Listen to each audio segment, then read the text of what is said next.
तो चलिए अब हम 9वां अध्याय शुरू करते हैं।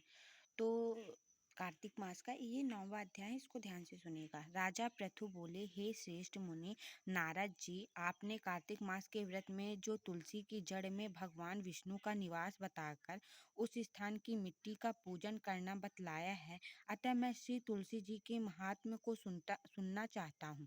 तुलसी कहाँ और कैसे उत्पन्न हुई यह बताने की कृपा करें। तो आज हम तुलसी की ये कहानी सुनते हैं, जिसमें तुलसी कहाँ और कैसे उत्पन्न हुई है, इसकी चर्चा नारद जी ने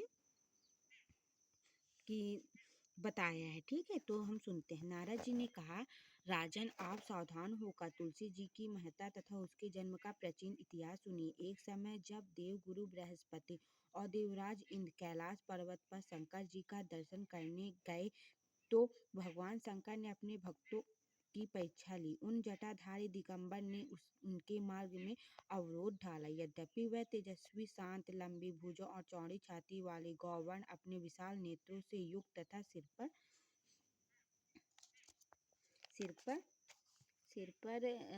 पर जटाधारी वैसे ही बैठे थे, तथापि उन भगवान शंकर को न पहचान कर इंद्र ने उनका नाम धाम आदि परिचय पूछा और कहा, शंकर जी अपने स्थान पर हैं और या कहीं गए हैं। इस पर उस तपस्वी ने कुछ न कहा, परंतु त्रिलोकनाथ के ऐश्वर्य से गर्वित होकर इंद्र कब चुप रहते, उन्होंने क्रोध कर तपस्वी से घुड़क कर कहा, अरे मैं पूछता हूँ तू उत्तर क्यों नहीं देता? मैं अभी तुझे वज्र मारता हूँ, फिर देखता हूँ तू दुर्मति की रक्षा कौन करता है। ऐसा क्रुद्ध को इंद्र ने ज्यों ही उस दिगंबर को मारने के लिए हाथ में वज्र लिया, त्यों ही भगवान शंकर ने वज्र इंद्र का हाथ स्तंभित कर दिया और विकराल नेत्र कर भगवान शंकर ने उसे देखा। त्यों ही ऐसा विदित हुआ मानो वह दिगंबर प्रज्वलित हो उठा और तेज से जला देगा। भुजाएं स्तंभित होने से इंद्र के क्रोध और दुख का अंत न रहा, परंतु ज्यों ही बृहस्पति जी ने उस पुरुष को प्रज्वलित देखा, त्यों ही अपनी बुद्धि से उनको शंकर भगवान जानकर प्रणाम किया और दंडवत कर बहुत सी स्तुति भी की। फिर इंद्र ने भगवान शंकर से कहा, हे दीनानाथ, हे महादेव, अपना क्रोध रोक कर इंद्र के अपराध को क्षमा कीजिए। बृहस्पति के यह वचन सुनकर महेश्वर गंभीर वाणी से बोले, मैं अपने नेत्रों से निकले हुए क्रोध को कैसे रोकूं?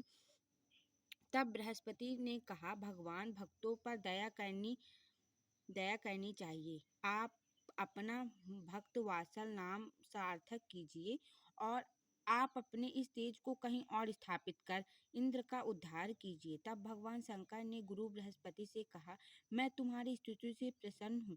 जो तुमने इंद्र को जीवन दान दिलवाया है, मैं विश्वास करता हूँ कि मेरे नेत्रों की अग्नि अब इंद्र को पीड़ित न करेगी। बृहस्पति से ऐसा कहकर भगवान शंकर ने अपने माथे से निकले हुए अग्निमय तेज को अपने हाथ में लेकर क्षीर सागर में डाल दिया। फिर लीलाधारी भगवान अंत ध्यान हो गए। इस प्रकार जिसको जानने की इच्छा थी, उसे जानकर इंद्र और बृहस्पति अपने स्थान को चले गए। तो इस जो 9वां अध्याय है, इसको ध्यान से सुनिएगा और समझिएगा, और फिर मैं आगे कंटिन्यू करती जाऊंगी और आप सभी कंटिन्यू मेरे साथ बने रहिएगा। धन्यवाद।